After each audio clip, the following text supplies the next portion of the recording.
A thank you to the Journaling Guide. My name is Ben Hyman. I was born and raised in Norfolk, Virginia. I graduated from Booker T. Washington High School in 1961. I am now a member of the Booker T. Washington Friends and Alum Foundation. The foundation was brought about some years ago, and the main goals of the foundation is to get money, to have functions, to raise money, to support the school. Support the school in many ways. The students with their SAT fees, scholarship grants, uniforms, and other areas that the school identifies. I have been a business person for the last 37 years. And when the organization approached me, they thought I would be an asset to them. I am now the website developer and the photographer. My business experience has been many. For the last 37 years, I have had photography studios. I've won national awards for my business and my photography. Prior to that, I had a nightclub for 7 years. 7 years. The most outstanding nightclub in the state of North Carolina. Business is not new to me.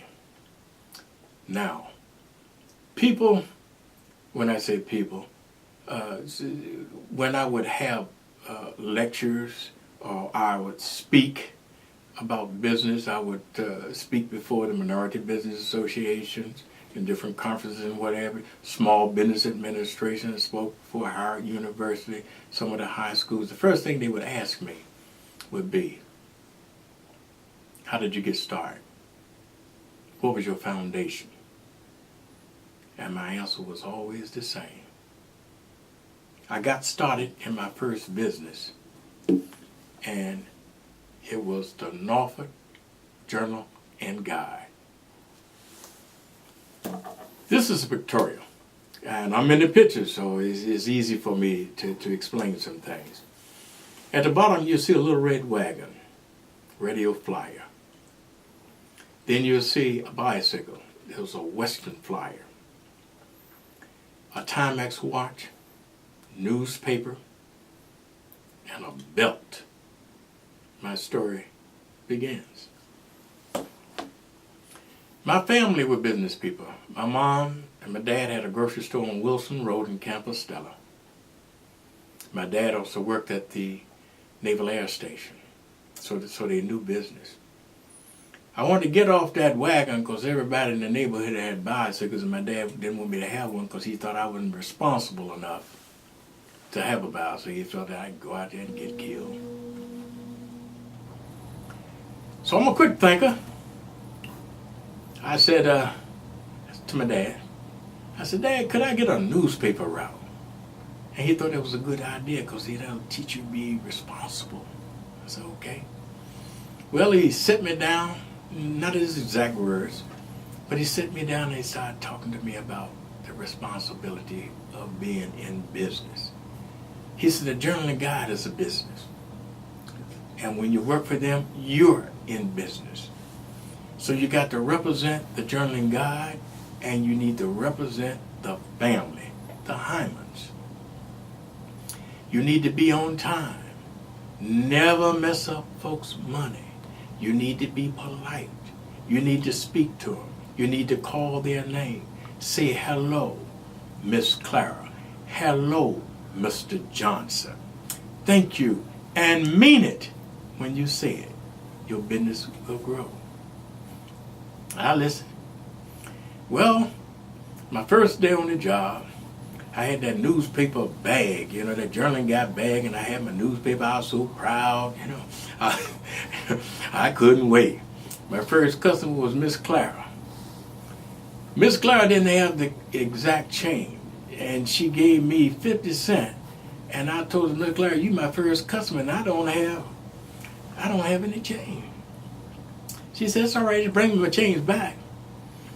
Well, 50 cents in 1950, and during those 50s, that was a lot of money. My next customer was about a block away.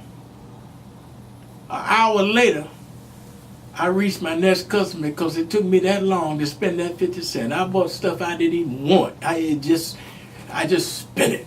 I just had a good time. And I was thinking that I would collect money and I would replace that money, so I would have the journaling guide money, and then I would have my money. I said the money would come. Well, the money didn't come. My next customer wasn't home. The next customer told me to come back on the weekend. The next customer peeked through the blinds, wouldn't answer the door. But the moral of the story is this. When I got to my last customer, I didn't have a dime. Now I got to go home with no money. So I walk in the door and my mother's standing in the middle of the floor all swole up. She said, Junior, Clara came down here and said she gave you 50 cents and you didn't bring her change back. Quick thinker. I said, Mother, I put it in her mailbox. She said, oh.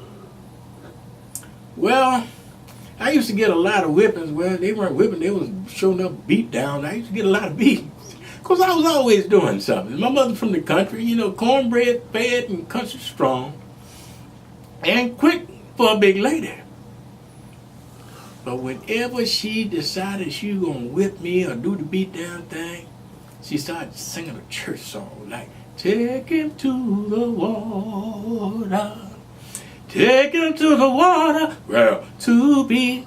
And when she started singing that, I would position myself so it would be a coffee table, a kitchen table, a bed, something between us. Because I was a runner. I didn't just stand there for the whipping. Well, she tricked me. Because I knew all her moves, you know, but she tricked me. She said, oh, okay, you put it in the mailbox. Oh, okay, that's good. Then she got close to me. She grabbed me by my pants. She said, let's go down to Claire's house and look in that mailbox. And I said to myself, oh. I said, oh. So off we go to Miss Claire's house. So Miss Claire called my mom by her country name, which was Big Bay. You know, she said, Big. So my mother said, Junior said, he put the money in your mailbox. And she said, Big Bay, hey, I didn't look in the mailbox. So when she looked at the mailbox, she said, Big Bay, ain't no money in this mailbox. And my mother looked at me and said, Clara, look again in about 10 minutes. It'll be there. My mother beat the brakes off of me for 2 blocks. People were looking out the door laughing. My friends were on the sidewalk coming behind us. They were laughing, but they didn't get too close because they knew my mother. She would beat them as well and send them home to their mama, and their mamas would beat them. We got home. My mother went in her pocketbook and she gave me the money, and she said, take this money and put it in Clara's mailbox and come straight back. And that's what I did. I put the money in the box, and then I'm coming home. I said, she gonna get me again. So I was taking T90 steps, little bitty steps. See, country people know what that is. You know, Norfolk, T90 steps mean you take the little 2-inch steps because you ain't in a hurry to get home. Then I looked at my watch. My time makes what? Take a licking, keep on ticking. I said, about 5 minutes, my dad gonna be home. And he gonna protect me. Because when my mother would whip me like that, he would ask her to stop. He would say, Rosetta, that's enough. You're not whipping them, Rosetta. You're getting even. That is enough. So I was looking for my protector. So I'm taking those steps. When I saw him, I ran. And we walked in together. So he went in there. Talked to my mother. I was sitting on the bed, and he came in, and he's shaking his head. He looked at me and said, so you decided to be a crook? Said something like, I said, oh, Lord, I think I'd rather have that beating to myself. And then he started lecturing me again. He told me how important it was. You know, you're messing up the journaling guide's name. That business name. You're messing up the Hyman's name with your crooked behind. He said, here's what I want you to do. And he went on with the lecture. But I had heard it before, but it didn't sink in until now. And what he did was this. He said, when you deliver those papers, you give Clara her paper, and she'll pay you. But she going to have the exact change, because your cookie behind ain't going to get her twice. Right? She going to give you that money. You give it back to her, and you apologize with sincerity, and let her know how you appreciate her as a customer, and you will never have them again. Now, Clara done told everybody that was listening about your cookie behind. But listen to me. She will go back and she will tell them that you have right the wrong. She might give you money back. She might not. Well, Miss Clara didn't give my money back, because I kept, after I gave her my money, I kept looking back, and she didn't give it to me.